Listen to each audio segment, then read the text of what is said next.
नमस्कार सभी को, राधे राधे, जय श्री कृष्णा। फिर से हाजिर है साइकोलॉजी की एक और क्लास के साथ। और देखिए आज का हमारा टॉपिक रहेगा शिक्षण के सूत्र। क्वेश्चंस की क्लास रहने वाली है, टॉपिक है शिक्षण के सूत्र। तो चलिए फिर देर ना करते हुए क्लास को स्टार्ट करते हैं और देखते हैं आज का हमारा पहला क्वेश्चन क्या है कि विविध प्रकार के सामाजिक, आर्थिक और सांस्कृतिक पृष्ठभूमि के बच्चों से युक्त कक्षा सभी विद्यार्थियों के अधिगम अनुभव को बढ़ाती है। किसको बढ़ाती है?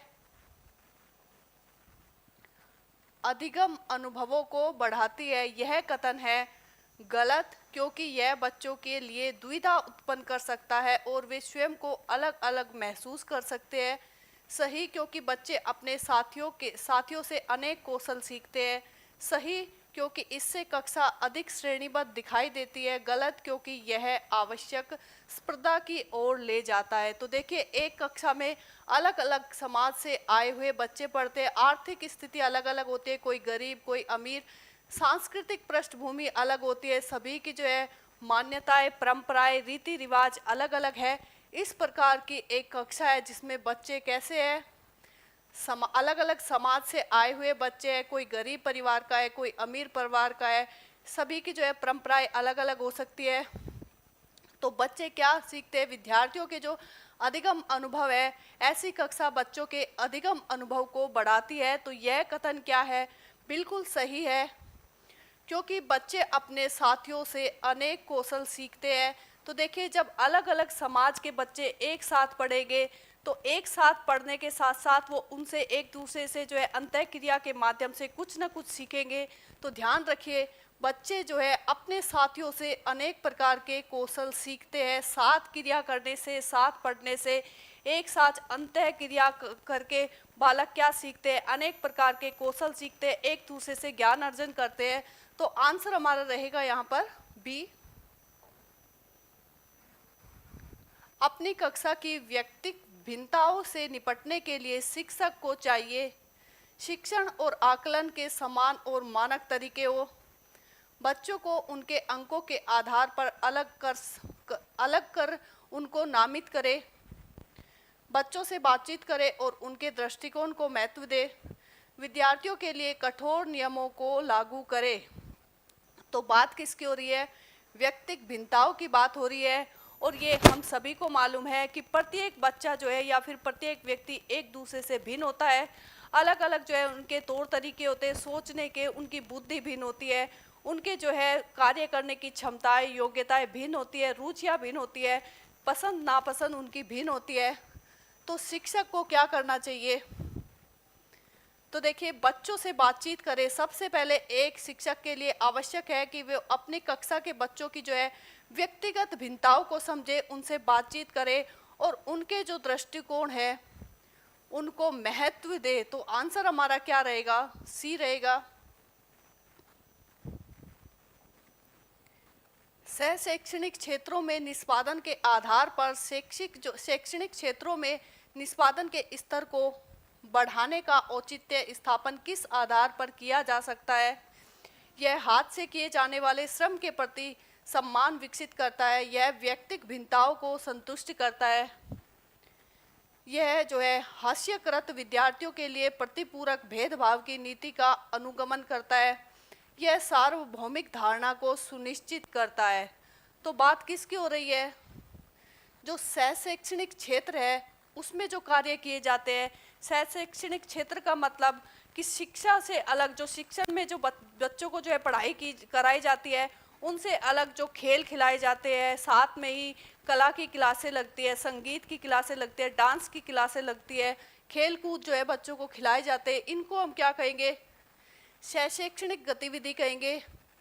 इसमें जो इस क्षेत्र में जो कार्य किया जाता है वो जो बालकों के शैक्षणिक क्षेत्रों के स्तर को बढ़ाने में किस औचित्य स्थापन के आधार पर ये किया जाता है, यानी कि जो सह शैक्षणिक गतिविधियां है ये किस प्रकार से शैक्षणिक क्षेत्रों के स्तर को जो है बढ़ाती है। तो देखिए यहाँ पर बात किसकी हो रही है कि प्रत्येक बालक एक दूसरे से भिन्न होता है। हो सकता है कोई बालक पढ़ाई में अच्छा हो और कोई बालक खेलकूद में अच्छा हो। तो मानकर चलिए एक जो बालक है, ए नाम का जो बालक है वो खेल कूद में अच्छा है, उसकी पढ़ाई में रुचि नहीं है, तो वो क्या खेल कूद में अच्छा है और वो क्रिकेट खेलता है और क्रिकेट का वो कप्तान है, नेतृत्व के गुण उसके अंदर है। तो जब वो क्रिकेट खेलता है, अच्छा खेल रहा है, तो शिक्षक क्या करेंगे, उसकी तारीफ करेंगे कि आप किस रणनीति से जो है वो खेल खेल रहे हैं, अपनी टीम को हमेशा जिताते हैं। तो शिक्षक तारीफ करेंगे, उसको समझाएंगे कि अगर इसी रणनीति के साथ अपनी आप पढ़ाई भी करें तो उसमें भी जो है आप अच्छे अंक प्राप्त कर सकते हैं, अपने स्तर को बढ़ा सकते हैं। तो बालक क्या करेगा, पढ़ाई में भी क्या दिखाएगा, रुचि दिखाने लग जाएगा, क्योंकि बालक का क्या बढ़ गया है, आत्मविश्वास बढ़ गया है। जब एक शिक्षक ने उसको समझाया, तारीफ की उसकी, तो उसका आत्मविश्वास बढ़ा। अब बालक जो है पढ़ाई में भी रुचि दिखा रहा है और वो अच्छा जो है अपने क्षेत्र में जो है स्तर को अपने ऊपर बढ़ाता है, पढ़ाई के क्षेत्र में भी अपने स्तर को ऊपर की ओर विकसित करता है। तो देखिए यहाँ पर क्या दर्शा रहा है कि यह व्यक्तिगत भिन्नताओं को संतुष्ट करता है। तो आंसर हमारा क्या रहेगा, बी रहेगा। जो शैक्षणिक क्षेत्र के जो कार्य होते हैं, जैसे कि खेल कूद, संगीत, डांस, जैसे कि खेल कूद हो गया, डांस हो गया, संगीत हो गया, और भी जो क्रिएटिविटी बच्चों को कराई जाती है कलात्मक क्षेत्र में, वो किस प्रकार से शिक्षा के क्षेत्र में सहायक होती है। तो ये व्यक्तिगत भिन्नताओं को जो है संतुष्ट करती है। आंसर रहेगा बी। शिक्षार्थियों में व्यक्तिगत भिन्नताओं को संबोधित करने के लिए एक विद्यालय किस प्रकार का जो है सहयोग उपलब्ध करवा सकता है। सभी विद्यार्थियों के लिए समान स्तर पर पाठ्यचर्या का अनुगमन करना, बाल केंद्रित पाठ्यचर्या का पालन करना और विद्यार्थियों के सीखने के अनेक अवसर जो है उपलब्ध कराना, शिक्षार्थियों में व्यक्तिगत भिन्नताओं को समाप्त करने के लिए हर संभव उपाय करना, धीमी गति से सीखने वाले जो विद्यार्थी हैं उनको लिए विशेष विद्यालय उनको भेजना।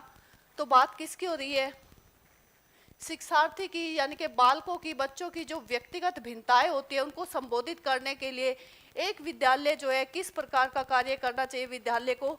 तो सबसे पहले तो विद्यालय के लिए क्या आवश्यक है कि जो बच्चे विद्यालय में पढ़ रहे हैं उनकी व्यक्तिगत भिन्नताओं को समझे और साथ में ही क्या करे, बाल केंद्रित पाठ्यचर्या का निर्माण करे, पालन करे। तो देखिए केंद्र में किसको रखना है, बालक को रखना है, बच्चे को रखना है।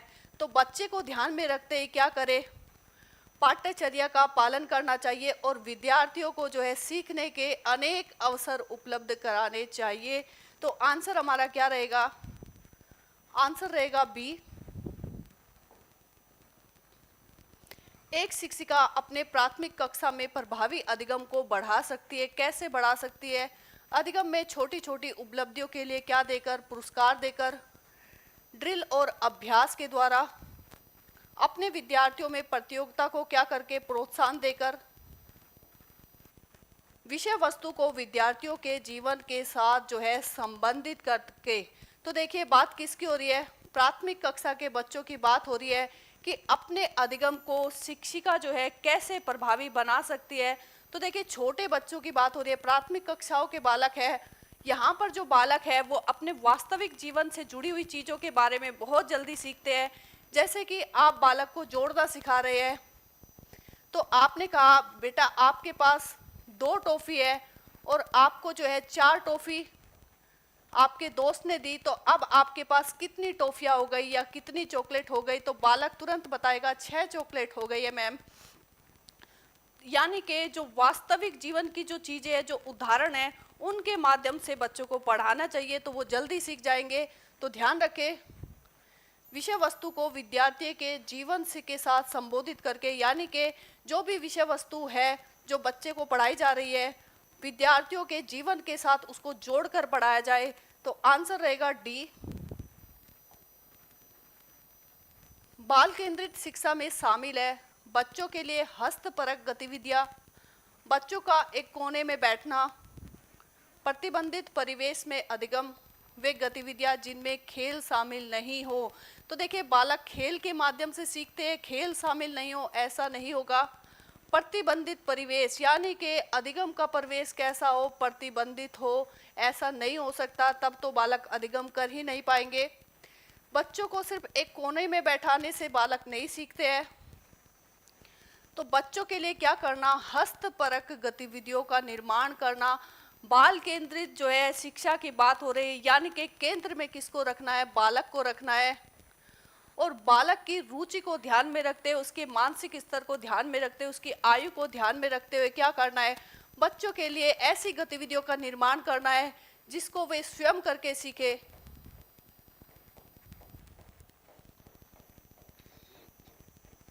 सक्रिय रूप से उसमें भाग ले, सक्रिय होकर उसमें जो है भाग ले। तो हस्तपरक गतिविधियां यानी कि हाथ से किसी भी चीज का बालक स्वयं निर्माण करे, तो इस प्रकार की गतिविधियां बच्चों से कराई जाए। तो आंसर रहेगा ए। शिक्षण सबसे अधिक प्रभावी होता है जब विद्यार्थी विषय में रुचि लेते हैं, शिक्षक को विषय का गहन ज्ञान हो, विद्यार्थियों को उनके मानसिक स्तर के अनुरूप शिक्षा दी जाए, एक ही विषय वस्तु को बार बार दोहराया जाए।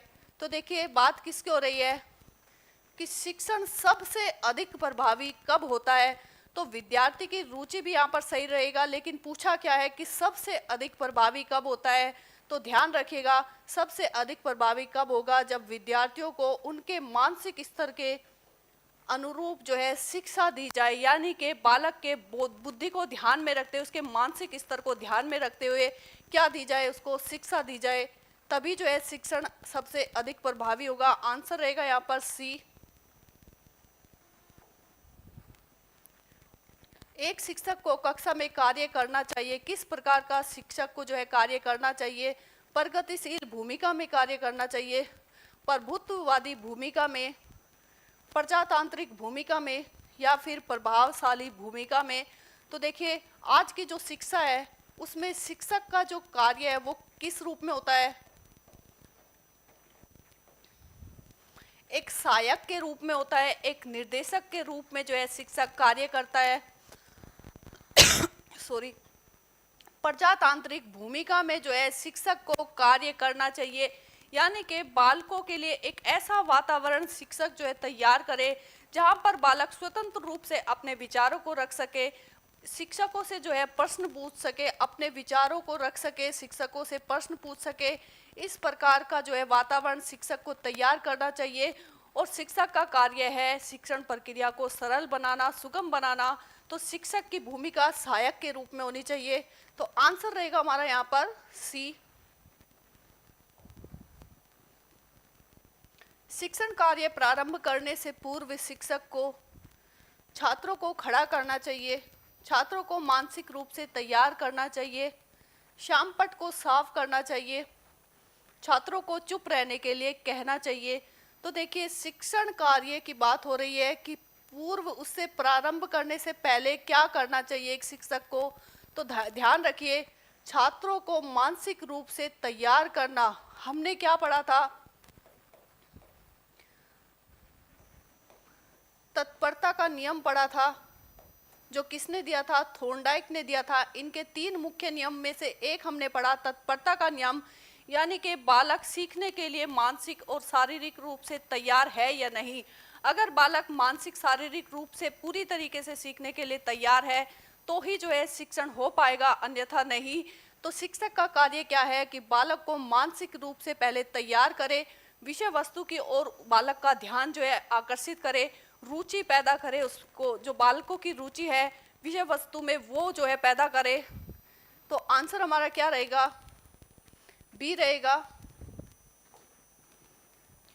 प्राइमरी स्तर पर अनुदेशन होना चाहिए, शिक्षक केंद्रित, पाठ्य पुस्तक केंद्रित, छात्र केंद्रित, या फिर शिक्षक एवं पाठ्य पुस्तक केंद्रित। तो देखिए हमने क्या पढ़ा कि जो शिक्षा है, शिक्षा कैसी होनी चाहिए, छात्र केंद्रित होनी चाहिए। केंद्र में कौन होना चाहिए, शिक्षा के छात्र होना चाहिए। तो अनुदेशन भी कैसा रहेगा, छात्र केंद्रित होगा। तो आंसर हमारा क्या रहेगा, सी। एक बालक अधिक सीखता है यदि उसे पाठ्य पुस्तक के माध्यम से पढ़ाया जाए, कंप्यूटर से पढ़ाया जाए, व्याख्यान विधि से पढ़ाया जाए, क्रिया विधि से जो है पढ़ाया जाए। तो बालक कब जो है सबसे अधिक सीखता है, तो हमने क्या कहा, बालक करके सीखता है, करके सीखता है, सक्रिय रूप से, क्रिया करके सीखता है, यानी कि सक्रिय रहकर सीखता है, स्वयं जो है करके सीखता है, अनुभव द्वारा सीखता है, स्वयं किसी चीज का अनुभव करके सबसे बेहतर तरीके से सीखता है। तो आंसर क्या रहेगा? क्रिया विधि, यानी कि बालक क्रिया करके सीखता है, स्वयं करके सीखता है, अनुभव करके सीखता है। तो आंसर रहेगा डी। कक्ष में शिक्षक जो है प्रयास करता है छात्रों को अनुभव प्रदान सॉरी छात्रों को अनुभव प्रदान करने का, छात्रों को सहायक अधिगम वातावरण देने का, छात्रों को चिंतन का अवसर देने का, या फिर उपयुक्त सभी। तो कक्ष में जो एक शिक्षक के प्रयास होते हैं वो क्या होते हैं कि छात्र कैसे सीखे, अनुभव के द्वारा सीखे, स्वयं किसी कार्य को करके सीखे। तो एक शिक्षक क्या करता है? अनुभव प्रदान करने का प्रयास करता है छात्रों को चिंतन का अवसर देता है, बिल्कुल सोचने का, चिंतन करने का अवसर देता है, क्योंकि चिंतन करने से जब बालक स्वयं चिंतन करेगा तो उसकी समझ का विकास होगा। तो ध्यान रखिएगा, एक जो शिक्षक है उसका कार्य क्या होता है कि छात्रों के लिए चिंतन के अवसर दे छात्रों को। तो ये भी सही रहेगा। छात्रों को जो है सहायक अधिगम वातावरण देना। तो ध्यान रखिएगा, शिक्षक की भूमिका कैसी है? सहायक की है, निर्देशक की है, मार्गदर्शक की है। तो छात्रों के लिए सहायक अधिगम वातावरण उपलब्ध कराना इनका कार्य है। तो सारे ही ये कार्य शिक्षक जो है इन कार्यों को करने का क्या करते हैं? प्रयास करते हैं। आंसर रहेगा हमारा डी।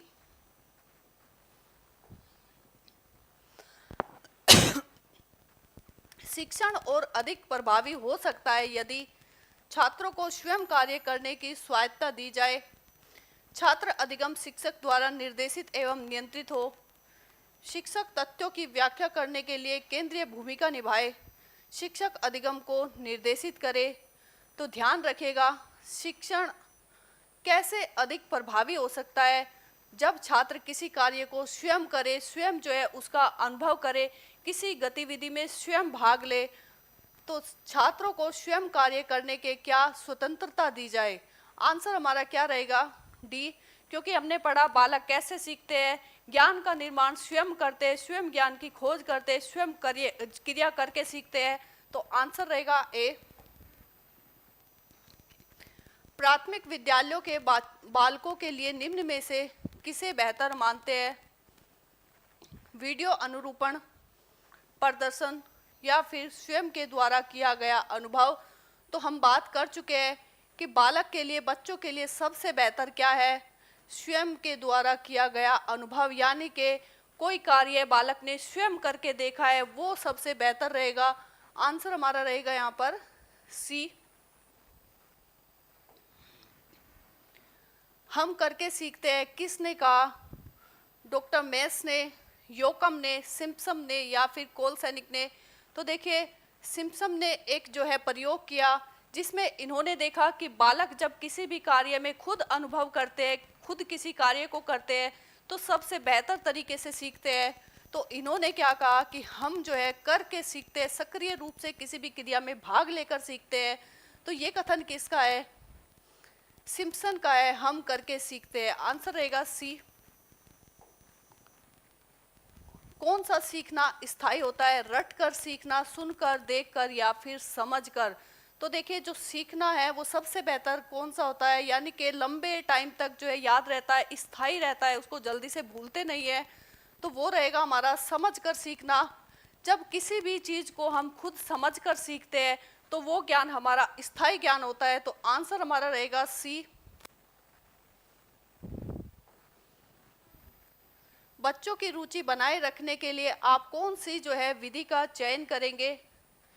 बच्चों को पढ़कर आने को कहेंगे और प्रश्न पूछेंगे, स्वयं गतिविधि करेंगे तथा बच्चों को बताएंगे।